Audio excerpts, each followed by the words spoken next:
Good morning dear. कैसे हैं आप लोग? आशा करता हूं कि आप सभी मज़े में होंगे और इस कोरोना की कहर में आप सभी घर में रहकर पढ़ाई कर रहे होंगे। चूंकि डिजिटल साइंस प्लेटफॉर्म के जितने भी सर हैं आप सभी के लिए लगातार वीडियो अपलोड कर रहे हैं। एक दो दिन से नहीं कर पा रहे हैं, लेकिन जो है मंडे से यानी कि आज से आप लोगों का जो वीडियो होगा वो कंटिन्यू रहेगा। तो गाइस, बहुत सारे बच्चे का डिमांड था कि सर आप कब वीडियो डालेंगे। बहुत सारे बच्चे कह भी रहे थे कि सर आप वीडियो कब डालेंगे। तो गाइस, मैं आप सभी को बता दूं कि आपके बीएस सर, आपके गुरु, आपके दोस्त आपके लिए आज से वीडियो कंटिन्यू डालेंगे। तो लेकिन उससे पहले मैं आपको बता दूं कि यह आपका पहला क्लास है और मैं चाहता हूं क्या होना भी चाहिए, पहले क्लास की शुरुआत ऊपर वाले के नाम से होनी चाहिए। तो एक बार दिल से माँ सरस्वती का नाम लीजिए, दिल से लीजिए। देखिए, बेईमानी मत कीजिए, दिल से लीजिए एक बार माँ सरस्वती का नाम। क्योंकि कहा जाता है कि आप अगर किसी भी कार्य को मेहनत से कर रहे हो, लगन से कर रहे हो और लगन से करने के बाद अगर आप ऊपर वाले का नाम दिल से लेकर चलते हो तो उस राह में जरूर कामयाबी हासिल होती है। तो गाइस, आप एक बार माँ सरस्वती का नाम लीजिए और माँ सरस्वती से कहिए कि हे माँ सरस्वती, मैं लगन और परिश्रम से मेहनत करूंगा, मुझे इस राह में कामयाबी देना। क्योंकि यह आपके लिए एक युद्ध के समान है।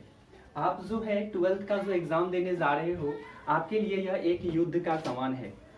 तो गाइज, आज से मैं आप सभी के लिए बता ही चुका हूं कि वीडियो जो है लेकर आने वाला हूं, मतलब लेकर आ रहा हूं और कंटिन्यू वीडियो अब रहेगा आपका। और बहुत सारे बच्चों ने कमेंट भी किया था, सर आप इतना अच्छा वीडियो बनाते हो और नाइस वॉइस सर, बहुत सारे बच्चे ने कहा था। हाँ, फंटास्टिक सर, बहुत सारे बच्चे ने कमेंट किया था। चूंकि मैं उतना का नाम नहीं ले पाऊंगा और जो है आज से हम लोग क्लास को स्टार्ट करते हैं। तो क्लास को स्टार्ट करने से पहले मैं आपको बता दूं कि यहाँ पर डिजिटल साइंस के प्लेटफॉर्म के चैनल पर जितने भी सर आए हैं, आप गैस कीजिए कि सबसे पहले क्या बताएं। आपको तो पता ही है कि क्या बताएं।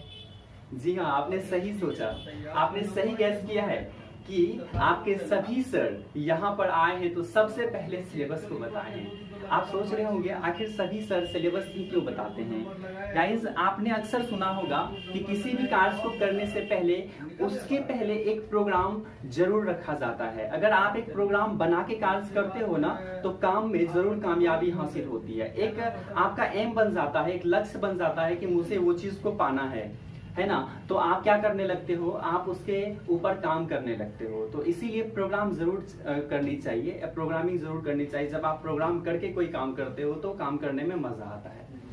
तो इस पे एक कहानी सुनाता हूँ, बहुत ही छोटा सा कहानी है और शायद आपने सुना भी होगा और सुनने के बाद अगर आप अमल करते हो तो और भी अच्छी बात है।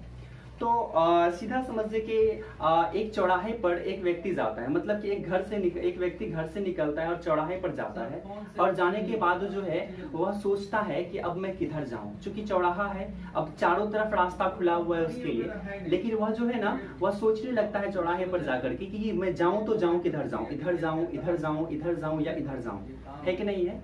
तो वो क्या सोचने लगता है कि मैं किधर जाऊं। तो गाइस, अभी अगर वही व्यक्ति जरा सोच के देखिए, घर से अगर ये सोच के निकल के चलता कि मुझे ये सामान जाकर के वहां पर जाकर के खरीदना है, तो वो सोचिए क्या वो रुकता वहां पर? जी बिल्कुल नहीं, वो कभी नहीं रुकता वहां पर। वो क्या करता, वो डायरेक्ट जाता, घर से निकलता और जाकर के क्या करता, सामान खरीद कर लेकर चला आता। तो उन्होंने कोई प्रोग्राम सेट नहीं किया था, जिसके कारण क्या हुआ कि वह जो है अपना टाइम गवाए घर वापस चला आया। क्योंकि उन्होंने तो कोई प्रोग्राम ही नहीं किया था, उन्होंने अपने माइंड में कोई सेट ही नहीं किया था कुछ कि हमें क्या करना है क्या नहीं करना है। तो समझ में आया कि सिलेबस क्यों जरूरी है हम लोगों के लिए। ठीक उसी प्रकार से सिलेबस हम लोगों के लिए जरूरी है। तो आज चलिए हम लोग सिलेबस को देखते हैं और सिलेबस में क्या क्या आता है मैं उसका डीपली नहीं बताऊंगा आप लोगों को, डीप में नहीं जाऊंगा। जो है कितने मार्क्स का पूछा जाता है, क्या पूछा जाता है, वो हम लोग क्लास में ही कर लेंगे। जो भी टॉपिक को हम लोग स्टार्ट करेंगे ना, उस टॉपिक को हम लोग क्लास में ही कर लेंगे कि ये कितना मार्क्स का पूछा जाता है। मैं आपको इस वीडियो में जो है आपको सिलेबस के बारे में बताऊंगा, लेकिन उससे पहले टाइम और टेबल के बारे में बताऊंगा। क्योंकि कहा जाता है ना कि टाइम इज मनी, सभी कहते हैं। आपने सुना भी होगा बिल गेट्स का नाम, सुना है क्या? अच्छा, सुना ही होगा। वो क्या करते हैं, वो कहते हैं कि अगर उनका 100 रुपया या 200 रुपया 1000 रुपया गिर जाता है ना तो वो उठाता नहीं है। पता है क्यों? क्योंकि वो कहते हैं जब तक मैं उठाऊंगा ना तब तक में मेरा 10,000 या 1 लाख का है कि नहीं है घाटा लग चुका होगा, लॉस लग चुका होगा, इसीलिए वो क्या करते हैं, वो उठाते नहीं है। तो इसीलिए कहा जाता है टाइम इज मनी, कि टाइम जो है पैसे के समान है। तो आप लोग भी जो है टाइम को यूं मतलब न गवाएं, व्यर्थ न जाने दें। आप लोग भी मेहनत कीजिए, घर में बैठ करके मेहनत कीजिए। हम सभी आपके साथ हैं, आपका गुरु BS सर आपके साथ है, आपका दोस्त आपके साथ है। क्योंकि मैं दोस्त इसलिए बोलता हूं क्योंकि मैं सभी के साथ, चाहे ऑफलाइन क्लास हो या ऑनलाइन क्लास हो, मैं हर जगह फ्रेंडली बिहेव रखता हूँ। दूसरी चीज है कि मैं क्लास में तो गाइडेंस करता हूँ, लेकिन जो है अभी आप लोग तो अपने अपने घर में हो, मैं आप लोगों को कैसे देखने जाऊं कि आप लोग क्या कर रहे हो। लेकिन फिर भी एक होता है ना ईमानदारी, है कि नहीं? आप ईमानदारी से पढ़ो और अच्छा मार्क्स स्कोर करो अपने एग्जाम में, बोर्ड एग्जाम में। तो गाइज चलिए इसी को लेकर के चलते हैं हम लोग क्लास की ओर और सिलेबस की ओर। तो चलिए सिलेबस जो है आपका पता ही है कि हम आपको 12th का सिलेबस दे रहे हैं। तो सिलेबस लिख देता हूं,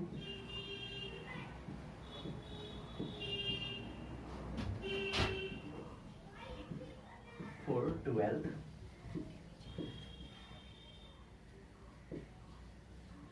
English, syllabus for 12th English. तो गाइस यहाँ पर मैं आपको बता दूं कि ये जो सिलेबस है आपका कैसा, मैं आपको कैसे बताऊंगा। मैं आपको पहले ही बता दिया कि आपको मार्क्स नहीं बताऊंगा किसमें से कितना मार्क्स का पूछा जाता है। मैं सिर्फ आपको ये बताऊंगा कि आपको क्या क्या पढ़ाऊंगा मैं, कैसे पढ़ाऊंगा मैं, है ना। तो टाइम आपका रहेगा 9 से 10 के बीच में आपको वीडियो मिल जाएगा, है ना। मैं उस बीच में आपको वीडियो अपलोड कर दूंगा, 9:10 या 9:15 तक आपको मिल जाना चाहिए। और उसके बाद जो है दूसरा पॉइंट हो गया, ये टाइम तो हो गया। दूसरा पॉइंट होता है कि आपको क्या कैसे मैं पढ़ाऊंगा, है ना। सिलेबस तो मिल ही चुका होगा। अगर आपको, हाँ एक बात और, अगर आपको सिलेबस चाहिए तो आप आसानी से जो है डिजिटल साइंस प्लेटफॉर्म का चैनल बना हुआ है टेलीग्राम पे, जाइए और उससे जुड़ जाइए। आपको जो है वहां पर क्या मिल जाएगा, आपको ये सिलेबस वहां पर मिल जाएगा, कितने मार्क्स का क्वेश्चन पूछा जाता है एग्जाम में, ठीक है, वो सारा चीज उसमें लिखा हुआ है, आपको मिल जाएगा। जाइए टेलीग्राम चैनल पे सर्च मारिएगा डिजिटल साइंस प्लेटफॉर्म और जो है वहां ज्वाइन कर लीजिए, उसे सब्सक्राइब कर लीजिए और जो है उसके बाद वहां पर सारे नोटिफिकेशन आपको मिलते रहेंगे, जो भी मैं डालूंगा वो सब चीज आपको मिलता रहेगा। तो चलिए अब जो है सिलेबस फॉर 12th में हम लोग सबसे पहला चीज देखते हैं कि ये जो सिलेबस है इसमें हमें क्या क्या पढ़ना पड़ेगा, हमें इसमें क्या क्या पढ़ना पड़ेगा उसके ऊपर डिस्कस करते हैं। तो चलिए गाइस, ये जो है आपका सबसे पहले आपको पता है कि सिलेबस फॉर 12th इंग्लिश में आपको 2 बुक आता है। पता है आप सभी को 2 बुक आता है, कौन कौन सा बुक आता है आपको पता होना चाहिए। पहला चीज है, पहला जो बुक है वो है रेनबो पार्ट 2 का नाम आपने जरूर सुना होगा, क्योंकि पार्ट 1 जो है आप लोग 11th में पढ़ चुके होंगे, ठीक है गाइस।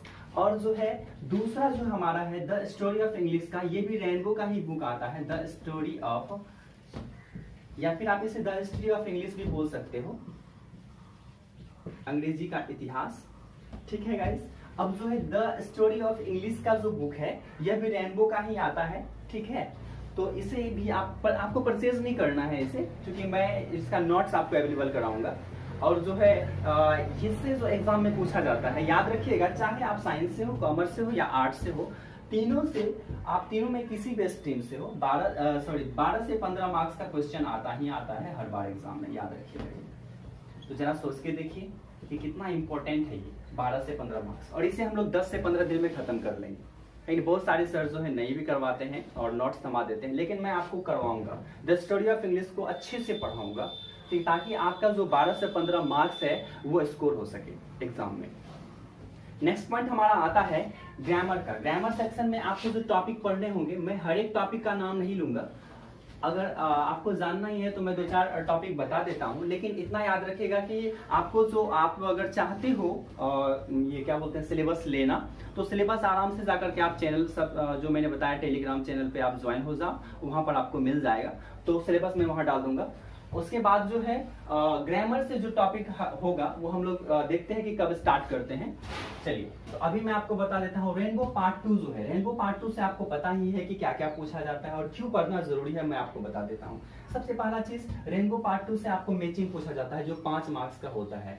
प्रोज से पोएट्री से जैसे मिला करके मिक्स करके पूछा जाता है, पोएट का नाम, और जो आपका कविता है या फिर कहानी है जो भी है उसको मैचिंग करना होता है, नाम दिया हुआ रहता है, मैच करना होता है, 5 मार्क्स का पूछा जाता है।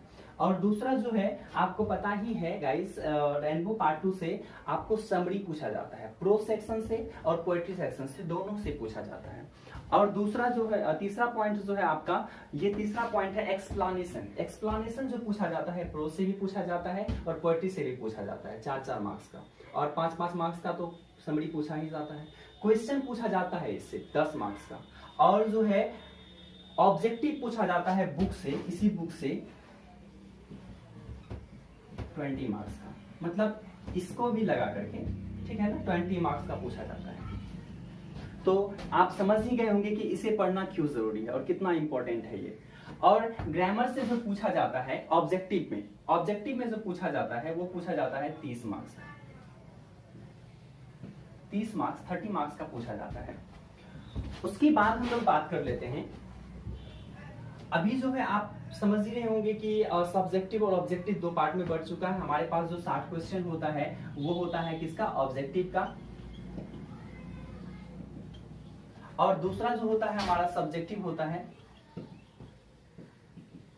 सब्जेक्टिव में भी 50 मार्क्स से पूछे जाते हैं और 60 ऑब्जेक्टिव क्वेश्चन दिए जाते हैं, जिसमें से 50 मार्क्स आपको बनाना होता है। तो अब जो है हम लोग, ये तो समझ में आ गया कि हम लोग बुक को कैसे पढ़ेंगे, बुक से कितने मार्क्स का पूछा जाता है और क्या क्या पूछा जाता है वो तो मैंने आपको बता ही दिया। लेकिन जो है अगर आपने नोट नहीं किया है तो आप आराम से, मैंने जो बताया आपको टेलीग्राम चैनल पे बार बार रिपीट करवा रहा हूँ ताकि आप ज्वाइन करो, और वहां से जो भी नोट्स हो और जो भी सर के, मैं अपना पर्सनल बात नहीं कर रहा हूँ, आप उसे ज्वाइन करेंगे तो सभी सर वहाँ नोट्स प्रोवाइड करवाएंगे। तो आप अगर उससे ज्वाइन हो जाते हो तो आपको बेनिफिट होने वाला है इससे।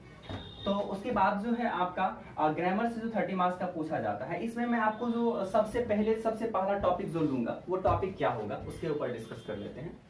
सबसे पहला टॉपिक जो होगा हमारा, ऐसे तो बहुत सारे टीचर हैं जो कि बहुत सारे टॉपिक को, कोई भी टॉपिक को ले लेते हैं, लेकिन मैं जो हूँ आपको बता देता हूँ, वर्ब से स्टार्ट करूंगा। मैं जो आपका पहला टॉपिक स्टार्ट करने वाला हूँ वो होगा आपका वर्ब। लेकिन उससे पहले मैं चाहता हूँ कि आप the story of English clear कर लो, क्योंकि 12 से 15 मार्क्स का पूछा जाता है और सभी स्ट्रीम के लिए इम्पोर्टेंट है। तो आप जो है ना सबसे पहले इनको कंप्लीट कर दीजिए, और मैं सबसे पहला क्लास इन्हीं का देने वाला हूँ, द स्टोरी ऑफ इंग्लिश का, यानी द हिस्ट्री ऑफ इंग्लिश का। उसके बाद जो है आपका रेनबो पार्ट 2। अब सोच रहे होंगे कि ग्रामर भी हो जाता है सर और उसके बाद बुक भी हो जाता है, ग्रामर भी हो जाता है, बुक भी हो जाता है, तो फिर सर आप कैसे पढ़ाएंगे? जाहिर सी बात है, आप समझ रहे होंगे कि बुक जो आप पढ़ेंगे ये है इंग्लिश का बुक, और इंग्लिश के बुक में वर्ड होता है। जब तक आपका वर्ड क्लियर नहीं होगा तब तक आप अच्छे से बुक को समझ नहीं पाएंगे। तब तक आप जो है बुक में जो वर्ड्स होते हैं, तो वर्ड को जब तक आप कंप्लीट नहीं करेंगे तो आपको क्या होगा, आप जो है ना अच्छे से बुक को समझ नहीं पाएंगे। आपका जो एग्जाम में पेपर आएगा, आप उसे जब तक समझेंगे ही नहीं तब तक आप उसे क्लियर कैसे करेंगे, तब तक आप उसे कैसे बनाएंगे? तो उसे बनाने के लिए आपके पास वर्ड का होना बहुत जरूरी है। तो वर्ड को कैसे, आखिर वर्ड कहाँ से आएगा? तो वर्ड को मैं ही दूंगा। जब आप, जैसे ही आपकी क्लास स्टार्ट होगी तो स्टार्टिंग टाइम ही आपको जो है, स्टार्टिंग में ही आपको जो है 10 वर्ड, मतलब 10 वर्ड्स जो है आपके स्क्रीन पर होगी, और उसे आप अपने कॉपी में नोट कर लीजिएगा। या नहीं तो आपको जो मैंने बताया है टेलीग्राम चैनल है ना, यूट्यूब टेलीग्राम का जो चैनल है हमारा डिजिटल साइंस प्लेटफॉर्म का, आप उस पर भी जाकर के क्या कर सकते हैं, जुड़ करके आप वहां से भी 10 वर्ड्स डेली ले सकते हैं। और जैसे ही आप 10 वर्ड्स लेंगे और उसे याद करेंगे, जिस दिन आपका उस चैप्टर का 10 वर्ड्स लेते लेते जिस दिन आपका चैप्टर का वर्ड्स खत्म हो जाएगा, उस दिन हम लोग उस चैप्टर को पढ़ लेंगे। मान लीजिए अगर हम पोएट्री सेक्शन से स्टार्ट करते हैं, अगर मान लीजिए हम किससे स्टार्ट करते हैं बाबू, हम पोएट्री सेक्शन से स्टार्ट करते हैं। पोएट्री सेक्शन का अगर सबसे पहला चैप्टर आपको गेस कीजिए कौन सा है, कौन सा है? Sweetest love I do not do, है कि नहीं? आप सभी को पता है, sweetest love I do not do.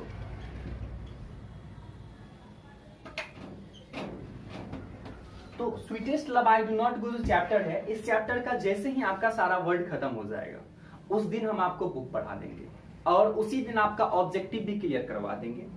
और जो है ऑब्जेक्टिव क्लियर करवाने के बाद आपका क्वेश्चन आंसर भी लगभग क्लियर करवा देंगे। तो इससे क्या होगा कि आपका एक चैप्टर खत्म हो जाएगा। तो उसके बाद जो है अब जो है मैंने आपको क्या बताया कि 10 वर्ड्स आपको डेली मिलेगा, तो फिर 10 वर्ड्स के बाद फिर क्या मिलेगा सर? आपके मन में ऐसा क्वेश्चन आ सकता है कि सर 10 वर्ड के बाद आपका क्या मिलेगा? गाइस मैं आपको बता दूं डियर कि यहाँ पर आज आपका सारा डाउट क्लियर हो जाएगा कि आप इंग्लिश को कैसे पढ़ेंगे, और मेरे ख्याल से आप मजे से पढ़ेंगे, इतना याद रखिएगा।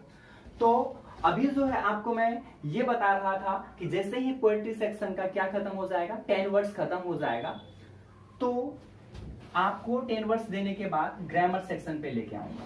कहां पर लेके आऊंगा? ग्रामर सेक्शन पे। ग्रामर सेक्शन का जो पहला टॉपिक मैंने बताया वर्ब, जिसको हम लोग स्टार्ट करने वाले हैं, उस वर्ब को हम लोग पढ़ेंगे। और जो है जिस दिन ये टॉपिक खत्म हो जाएगा, जैसे मान लीजिए मैंने वर्ब का टॉपिक खत्म कर दिया, तो वर्ब का टॉपिक खत्म कर दिया, इधर वर्ब का भी टॉपिक खत्म हो रहा है, इधर वर्ड भी आप ले रहे हो। जैसे इधर जो है पोएट्री सेक्शन का एक चैप्टर खत्म हुआ, इधर जो है वर्ब का एक टॉपिक खत्म हुआ। जैसे मैंने वर्ब एक चैप्टर उठाया, सॉरी टॉपिक उठाया, उस टॉपिक को जो खत्म कर दिया, तो दोनों जब खत्म हुआ तो दोनों का जो है मिक्स एग्जाम हो जाएगा आपका। आप सोचोगे कि भाई ऑनलाइन में कैसे एग्जाम होगा? पेपर मैं भेज दूंगा, कहां? टेलीग्राम चैनल पर, लेकिन उसको ईमानदारी पूर्वक, बेईमानी नहीं करना है, ईमानदारी पूर्वक उसको क्या करना है, अपने से प्रिंट आउट करके या फिर उसे अपने कॉपी में लिख करके बनाना है और उसी टेलीग्राम चैनल पर फिर से भेज देना है, ताकि मैं चेक कर पाऊं, अपना नाम नीचे में लिख देना है। तो बताइए, हुई ना मजेदार बात? क्या लगता है आपको कि अच्छे से आप पढ़ पाएंगे? क्या यह लगता है कि छोटा पैक बड़ा धमाका कर सकता है? छोटा पैक मतलब मैं, है कि नहीं है? तो चलिए, उसके बाद जो है पोएट्री सेक्शन हो गया। अब जो है द स्टोरी ऑफ इंग्लिश फिलहाल मैंने आपको बताया, ग्रामर तो बाद की बात है। जो 10 वर्ड्स मिलेगा अभी फिलहाल, 10 वर्ड्स जो मिलेगा, 10 वर्ड्स के बाद अभी जो आपका द स्टोरी ऑफ इंग्लिश चलेगा। जिस दिन ये खत्म हो जाएगा उस दिन ग्रामर का टॉपिक स्टार्ट होगा। याद रखिएगा, जो भी मैं पढ़ाऊंगा उसका स्टडी मटेरियल आपको मिलता रहेगा। तो बताइए, है ना मजेदार बात? तो अभी आपको मैंने इतना सारा बात बताया। अगर इसमें कोई भी डाउट लगता है, आपको अभी भी कोई डाउट लगता है, तो आप हमें कमेंट बॉक्स में जाकर कमेंट कीजिए। और अगर आपको लगता है कि हमारी टीम और सभी स्टूडेंट्स के लिए, आपके लिए तो कर ही रहे हैं, और सभी स्टूडेंट्स के लिए भी मेहनत कर रहे हैं, तो प्लीज उनको शेयर कीजिए।